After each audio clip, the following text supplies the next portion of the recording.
Welcome to the Banker Lamp. Please enjoy the video. You start by confirming you have the right permissions and locating the API key ID. This prevents accidental lockouts. Once you open the key management console, search for the key name or ID and verify which services or IPs reference it. Make sure to record the creation date and any usage patterns so you can assess impact. If needed, notify stakeholders before proceeding. This minimizes disruptions. Now you are ready to take the first revocation action with clear context and a fallback plan. You will revoke or rotate the key through the provider console or via an authenticated API call. Choose the method matching your automation level. If immediate revocation causes outages, set a short expiration or perform key rotation.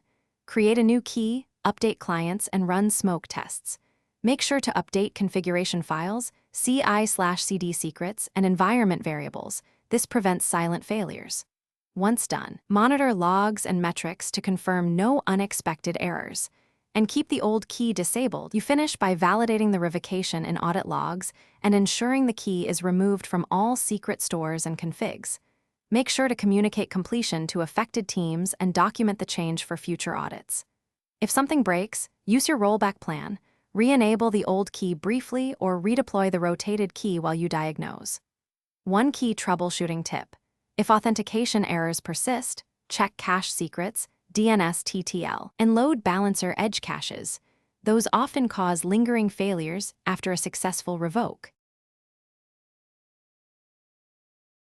Thanks for watching. If this was helpful, leave a like and consider subscribing. See you next time.